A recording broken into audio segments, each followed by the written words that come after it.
আসসালামু আলাইকুম। আমি সাবিনা বলছি সাবিনাস কুক কিচেন থেকে। আমি এক প্রকারের শাক দিয়ে 3 রকমের রেসিপি তৈরি করে দেখাবো। আমি লাউ শাক ভাজি করব, পরে লাউ শাক আলু দিয়ে রান্না করব, আর লাউ শাক দিয়ে ছোট মাছের পাতুরি করে দেখাবো।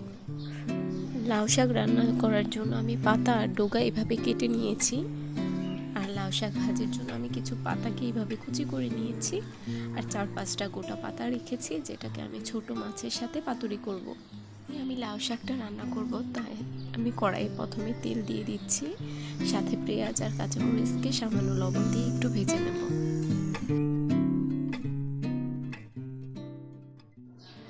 পেঁয়াজটা ভাজা হয়ে গেলে আমি 1/2 চামচ করে রসুন বাটা, হলুদ গুঁড়ো আর ধনিয়া গুঁড়া দিয়ে দেব।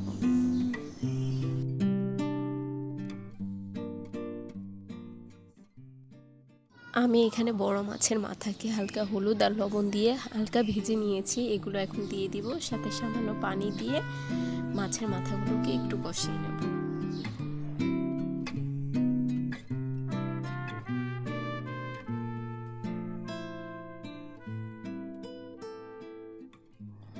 ঝোলটা ফুটে উঠলে আমি এখানে আগে থেকে ধুয়ে রাখা শাক আর কিছু আলু দিয়ে দিচ্ছি।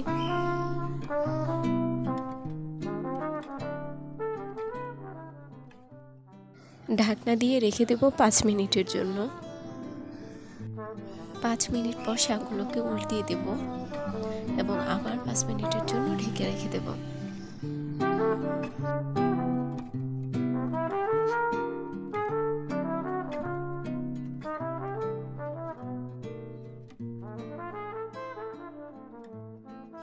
শাক আর আলু সিদ্ধ হয়ে এসেছে, এই পর্যায়ে আমি লবণ চেক করে তরকারিটি নামিয়ে ফেলব। আমার তরকারিটি হয়ে গেছে।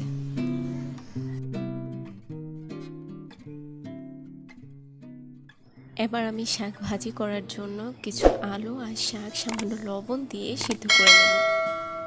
শাকগুলো হালকা সিদ্ধ হয়ে আসলে আমি এগুলো ছেঁকে নেব। এখন কড়াইয়ে তেল দিয়ে একটু বেশি পরিমাণে পেঁয়াজ আর কাঁচামরিচকে আমি হালকা একটু ভেজে নেব।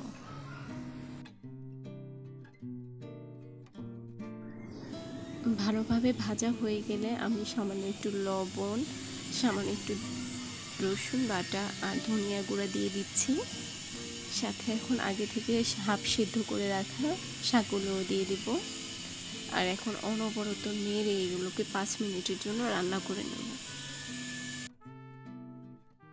শাকটা যেহেতু আগে থেকেই ভাপিয়ে নেওয়া হয়েছে, তাই রান্না করতে বেশিক্ষণ সময় লাগবে না, শুধু পেঁয়াজের সাথে একটু খানিকক্ষণ সময় ধরে শাকটাকে ভেজে নিলেই হবে। আমার শাকটা রেডি হয়ে গেছে। এখন আমি তৈরি করব ছোট মাছ দিয়ে এই লাউ শাকের পাতা দিয়ে পাতুরি। এখানে আমি বাটিতে বেশি পরিমাণে পেঁয়াজ নিয়ে নিচ্ছি, সাথে 1/2 চামচ রসুন বাটা, 1/2 চামচ হলুদ গুঁড়া, 1/2 চামচ জিরা ধনিয়া গুঁড়া আর 1 চামচ মরিচ গুঁড়ো দিয়ে দিচ্ছি। এখন পরিমাণ মতো লবণ আর 2টা কাঁচা টমেটোকে কিউব করে দিয়ে ভালো করে পেঁয়াজের সাথে মশলাটাকে কষলিয়ে মিশিয়ে নিতে হবে। মেশানো হয়ে গেলে এখানে আমি ছোট সামান্য কিছু মাছ দিয়ে দিচ্ছি। মাছের পরিমাণ কিন্তু অনেকটাই কম। সামান্য তেল দিয়ে মাছটিকে ভালোভাবে মশলার সাথে মিশিয়ে নেব। আমি মাত্র 4টি পাতা ব্যবহার করছি, তাই আমার মাছের পরিমাণটাও কম। এখানে আমি কিভাবে পাতার মধ্যে দিয়ে এটাকে রশি দিয়ে বেঁধে নিয়েছি আপনারা দেখলেই বুঝতে পারবেন।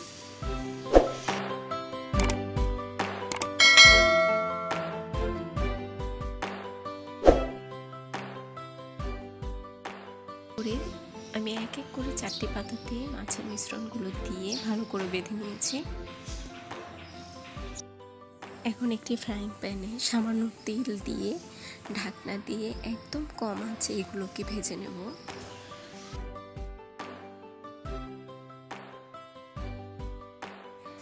এক পাশ হালকা ভাজা হয়ে গেলে আমি সাবধানভাবে অন্য পাশটা উল্টিয়ে দেব।